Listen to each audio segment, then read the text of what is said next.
Teach radio. Teach to teach radio. Education for all, for all, for all. Education for all, for all. Welcome to Teach radio program. Today, our topic under discussion is creativity and active learning. With me to discuss this particular topic are I'm Yakubu Swebatu from Warbo Akuku Ahmadiyya Primary School. I am Abdullah Swaliho, Panduli EA Primary School. I'm Affair Elizabeth from Sankpala, Holy Rosary Primary School. And I'm Sublim Hadi, a teacher from Warbo Akuku Ahmadiyya Primary School. Ladies and gentlemen, you are most welcome. Thank you. Let's set the ball rolling by looking at how active learning occurs in our schools. There are various ways in which we can ensure that there is active learning in our schools. One I'm going to talk about is through games. I, for example, whenever I'm to deliver a lesson, I always include game during my delivering. For example, one day I walked in to teach Roman numerals.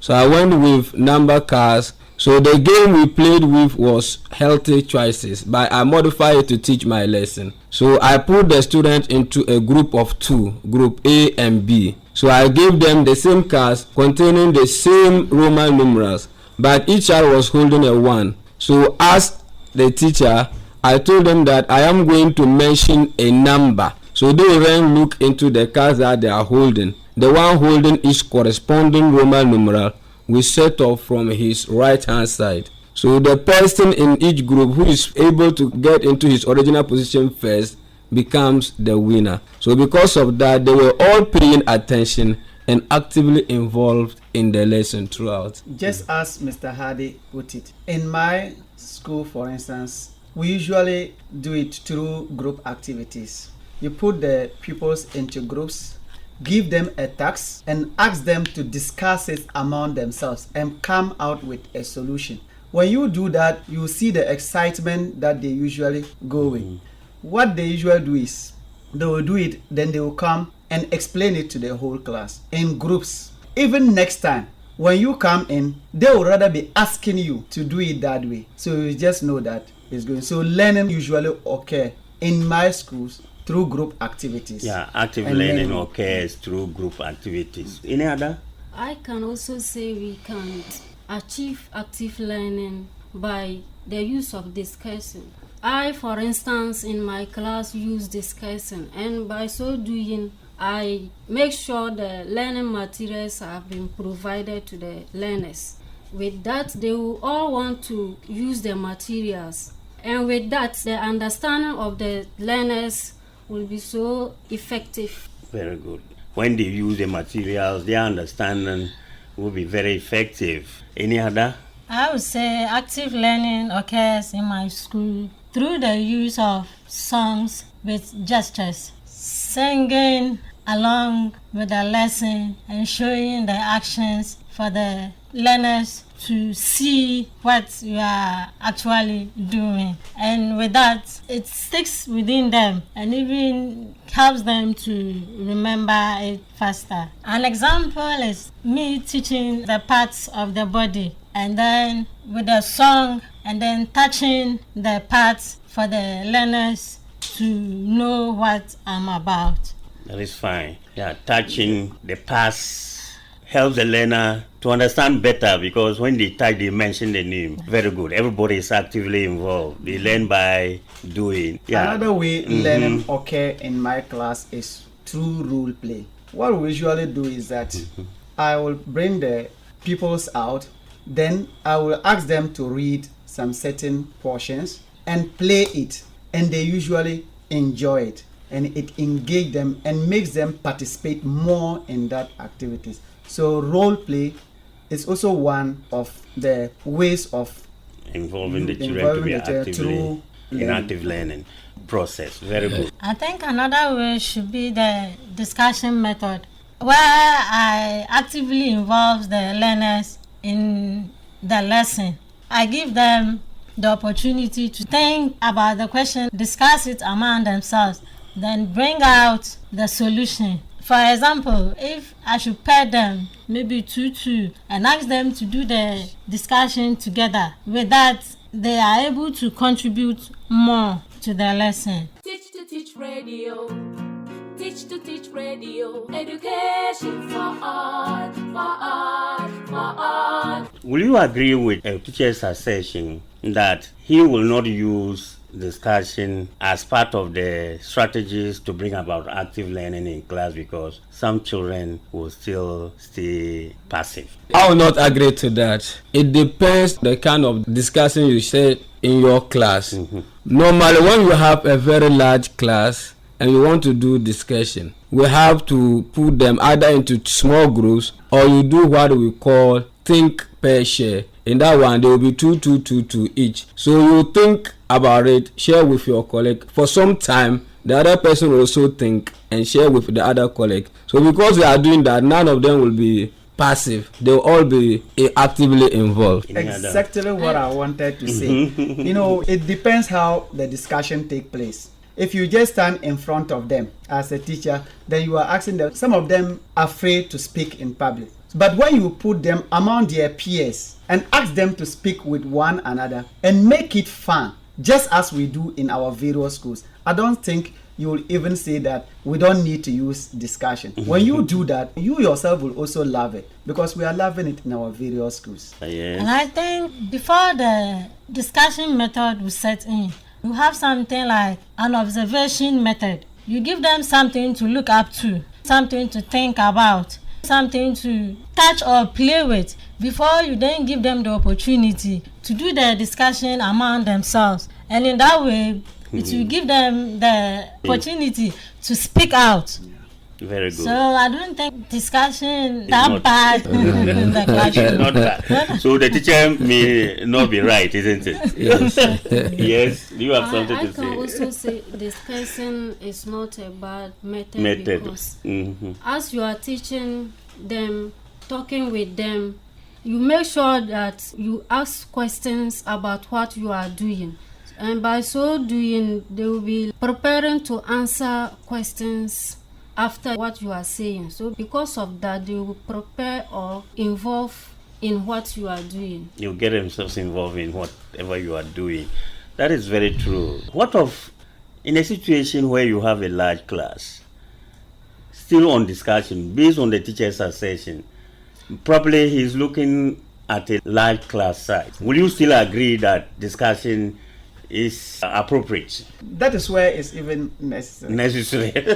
Because when Yes. you put them in groups, Yeah. it makes your work more easier. Yeah. You only go from group to group, see Okay. what they are doing. Exactly. So it's rather make I it think the more solution easier is for us. using grouping. It's the strategy, the method that you are using in that discussion that Okay. makes it difficult for you. That's But fine. maybe if you use it the way we do, if you try it that way, you will see that it's also It's just one appropriate. of the. Okay, the best methods that we Alaji, to also add to that, as a teacher, you always have to think ahead of the children. So if you want your discussion to include everybody, so you have to make sure that when you give the topics out to them, you make each and every person in the group have a role to play in that discussion. So they all know that without this one, then our answer, our solution will not be getting. So they should be interdependent on each other. So when you do it that way, they'll all be actively involved. So in this instance, we do what we call cooperative learning. Teach to Teach Radio. Teach to Teach Radio. Education for all, for all, for all. Now, what can we do to ensure that creativity takes place when we are applying some of these approaches like role play, like games, singing songs? Okay, Alaji, in order to create creativity, what normally we do is that you have to ask open-ended questions. Don't limit them. Some of them will even surprise you with the answers that they are going to give you. So sometimes you have to ask them open-ended questions. In my class, for example, after teaching, I do ask them questions outside what they have been taught, and sometimes some of them will give you wonderful answers. Yes. Very good. Any other creativity? I can also say this can be enhanced by encouraging curiosity among the children students or the learners. By so doing, they will be providing ideas on their own. Very good. Providing things on their own. To add to what Yes. Madame is saying, what I usually do in the class is that in order to make them more creative, I allow them to express themselves freely. Then I will ask them to create things of their own. So when I do that, I do observe that some of them will even come out with the things I myself as a teacher don't know. So when we do this, it will help their creativity. Good. Any other? And I think active involvement in activities in the classroom doesn't matter whether you are a male or a female, whether you are the biggest in the class or the least in the class. When you actively involve all the students, I think the creativity will then set in and they may enjoy the lesson. Yeah, Alaji, to add to what my colleagues are saying, sometimes we do give them project works, and we also do what we call puzzles. So when you give them project work, it makes them more creative and even innovative too. So they will go and think about ways they can use to build that thing. For example, in my class, the last time I taught them an electric circuit. So I gave them 3 days to go home and create a simple electrical circuit and bring it to the school. And many of them did very well. They gave me a fantastic work. So what can we do to ensure continuous active learning in our schools and at home as well? What we do to promote that is, particularly in my school, we do nature exploration. We usually bring the student out. You ask them to observe certain things. Then when you come, they tell you what they see. So when you do this, you see them involved in it. Our time is almost up, but I'll give you 30 seconds each so that you wrap up by telling us what parents can also do to support active learning at home. Many of the times, the kids spend more time with them than they do in the school. So I would say parents should try and always organize puzzles or riddles with their kids. So when they do these things, it also encourages active learning while they are in their various homes. I will also encourage parents to allow children in the home to practice what they've done back at school. I think the parents should involve themselves in educational games. There are very low cost games that they can play with them. When they do this, it will develop their critical thinking. And I think parents should learn to motivate their children so that for them to be more creative and be active in their learning. For example, if you don't even understand the teaching in the classroom, but your child comes home and you ask questions and you look through their books and you find out that the child can speak out through the book. You have seen that the red pen is ticked. It's not wrong. And you say, well done. Or take 1 CD, buy toffee. You are taking the child to school. You provide certain little.